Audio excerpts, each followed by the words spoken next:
오늘 순모임 본문은 누가복음 5장 27절에서 39절인데요. 세 부대가 된다는 의미라는 제목으로 정말 메시지 전하도록 하겠습니다. 먼저 그 27절, 28절 볼게요. 이 일 후에 예수께서는 밖으로 나가 레위라는 세리가 세관에 앉아있는 것을 보고 말씀하셨습니다. 나를 따라라. 그러자 레위는 그 자리에서 벌떡 일어나 모든 것을 버려두고 예수를 따랐습니다. 어떻게 모든 것을 버려두고 예수님을 따를 수 있을까요? 이제 세리라는 거에 좀 주목을 해봐야 돼요. 우리가 그 세리는 로마 권력의 등을 얻고 백성을 착취하는 말 그대로 이제 죄인 중에 죄인이었어. 매국노로 지탄을 받고요. 백성들에게 멸시천대를 받았거든요. 친구는 없고 아까 말씀드린 것 돈은 많으니까 이제 창기를 사는 경우가 많았어요. 엄청 이제 공고했을 거예요. 근데 예수님은 이제 그런 세리 레위를 보신 거죠. 여기 보셨다는 단어는 그냥 보는 게 아니라 관심을 가지고 주의 깊게 응시하면서 관찰한다는 헬라어 뜻이 있어요. 근데 여러분 궁금하지 않으세요? 왜 하필 주님은 세리를 이 세리를 제자로 부르신 걸까요? 여기엔 중요한 의미가 있더라고요. 제자의 제일 중요한 자질, 순장의 제일 중요한 자질이 내가 죄가 있다는 것을 아는 사람이라는 거죠. 주님은 자신이 괜찮은 사람이라고 생각하는 사람, 자부심이 대단한 사람, 자긍심이 대단한 사람을 제자로 부르시는 것이 아니더라고요, 여러분.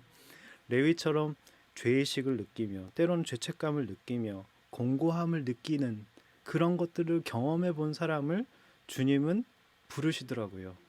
여러분, 그 어떤 죄를 지었던 어떤 비도덕적인 잘못을 여러분 저질렀든 주님은 그 자리에서 세관에 앉아있는 그 자리에서 나를 부르시는 분이더라고요.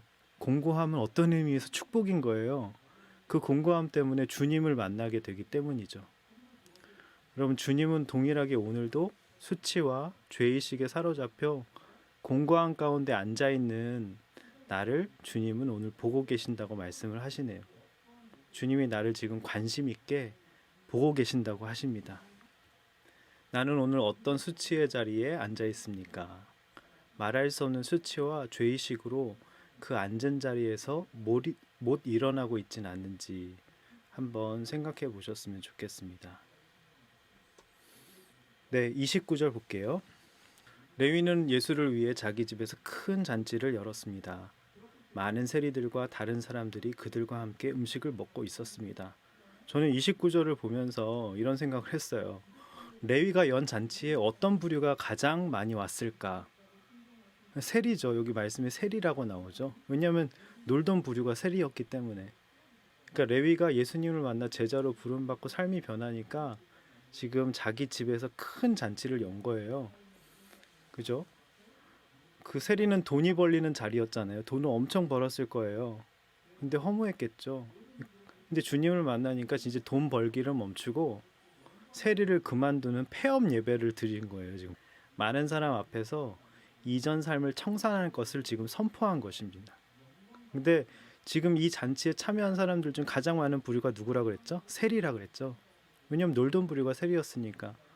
그래서 자연스럽게 그들을 초청해서 그들에게 자신의 인생을 변화시켜 주신 예수님을 지금 소개한 것이죠.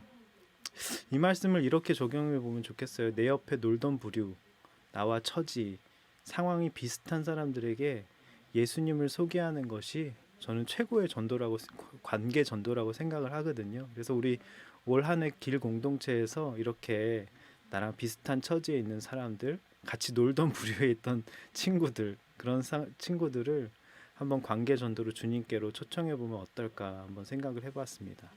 그래서 여러분들 그 두 번째 나눔 질문은 내가 많은 사람들에게 공표하며 이전 삶을 청산했던 적은 언제였나요? 네. 내가 놀던 부류는 누구인지 나와 비슷한 처지의 사람들을 주님께 잘 인도하고 있는지 한번 나눠보셨으면 좋겠습니다. 30절, 33절 한번 읽어볼게요. 그러자 바리새파 사람들과 그들의 율법학자들이 예수의 제자들을 비방했습니다. 당신들은 어찌해서 세리들과 죄인들과 함께 어울려 먹고 마시는 거요?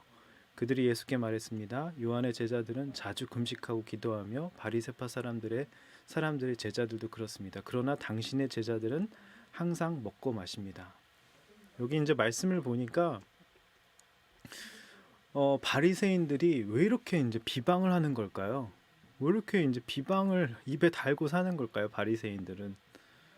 그러니까 바리새인들은 지금 자신들은 변하지 않고 자기를 증명하려는 사람들이에요. 나는 금식하는, 우린 금식하는데 너는 왜 금식 안 하냐?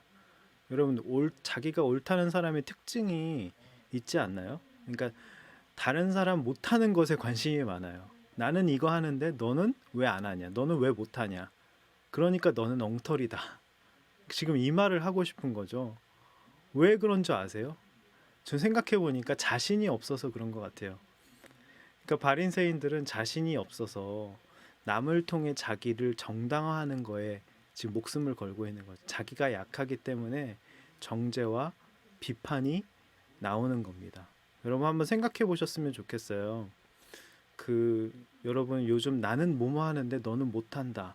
그리고 너는 엉터리다 하면서 정죄하고 비판하는 사람은 요즘에 난 누구를 이렇게 정죄하고 비판하고 있는지, 또 내가 정죄하고 비판하는 이면은 나의 어떤 약한 모습이 있는지 한번 생각해 보셨으면 좋겠습니다. 네, 31절 볼게요. 31절, 32절. 여기 말씀에 보면 읽지 않을게 시간상. 여기 말씀에 보면 또 질문이 생겼어요. 저는 묵상하면서 왜 예수님은 건강한 사람, 의인을 부르시지 않는 걸까? 그죠?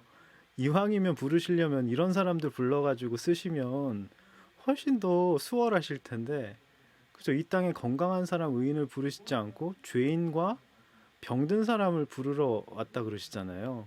그죠? 그런 사람 회개시키러 오셨다가 아예 대놓고 지금 선언을 하고 계시더라고요. 그러니까 자기가 죄인이라고 생각하지 않는 사람들에게는 진짜 내가 필요 없다고, 내가 도와줄 수 없다고 지금 선언을 하고 계신 거죠, 예수님이. 여러분, 그러면 내가 예수님 앞에서 어떤 모습으로 서 있는 게 성경적인 것인지 이거 반문해 주고 있더라고, 이 말씀은. 그러니까 예수님 앞에서는 약한 모습, 그죠? 병든 모습, 죄인된 모습으로 늘 서 있는 것이 성경적이라는 거죠. 그죠? 왜 이렇게 순해서, 그죠? 고난만 어떤 찌질한 모습만, 실패하는 모습만 왜 나누라고 하는지, 그죠? 병든 모습, 죄인된 모습을 순해서 나누는 것이 사실 가장 성경적인 것이죠. 근데 우리는 건강한 사람, 의인, 괜찮은 사람으로 보이기를 너무나도 애쓰죠. 예.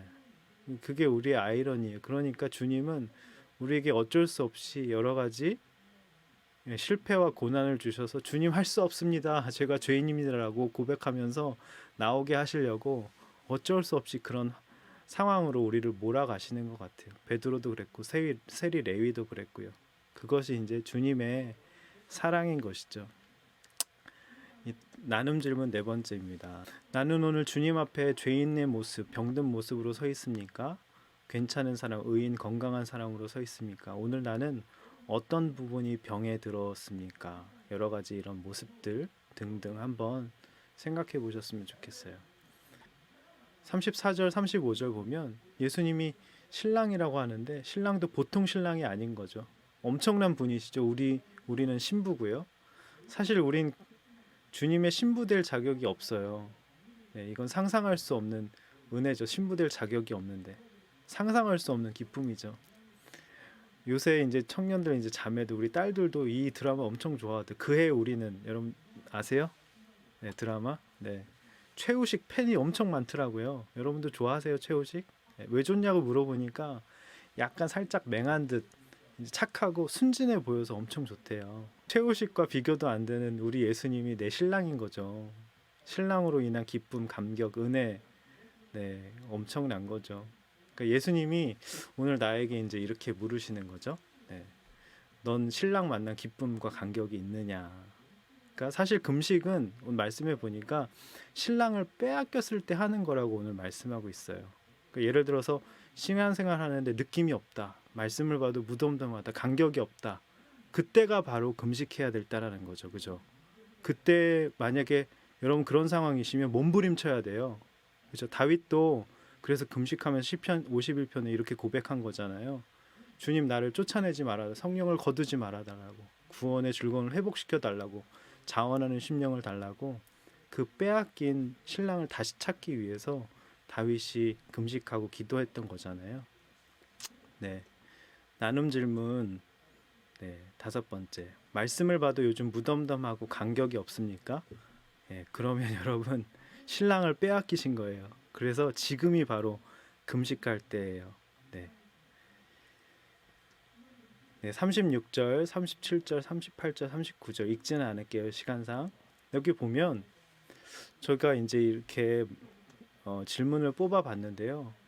여러분, 우리는 왜 낡은 옷과 낡은 부대를 사실 버려야 되잖아요. 새 포도주는 새 부대에 담아야 되잖아요. 가죽 부대에 담아야 되잖아요. 새 옷과 낡은 옷을 서로 기우면 안 돼요. 그죠? 해져요. 보기도 흉해요. 근데 왜 우리는 낡은 옷과 낡은 부대를 버리지 못하는 걸까요? 네. 여러분, 익숙하기 때문이에요. 네. 새로운 것은 어색하고 불편해서 쉽게 받아들이지 못하는 것이죠. 여러분, 스마트폰 나왔을 때 익숙하지 않다고 폴더폰을 계속 쓰면 어떻게 될까요? 문명의 이기를 이용할 수 없죠. 요즘도 011 쓰는 분들이 계시는 것 같은데 간혹 가다가 새 포도주는 예수님 이 복음이죠. 근데 새 포도주는 발효되면서 이렇게 팽창해요. 가스가 나오면서 그러면서 그 새 가죽 부대에 담아야지 이게 이렇게 신축성이 되면서 늘어나면서 이게 터지지가 않거든요.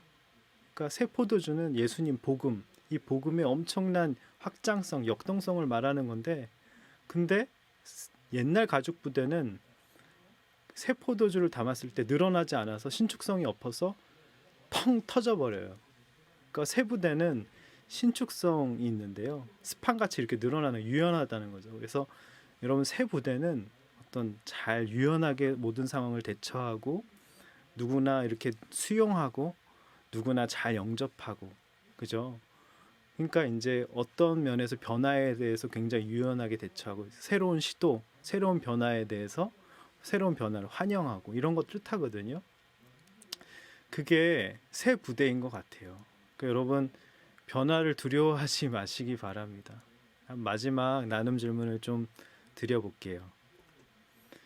여러분의 낡은 부대는 무엇인가요? 네.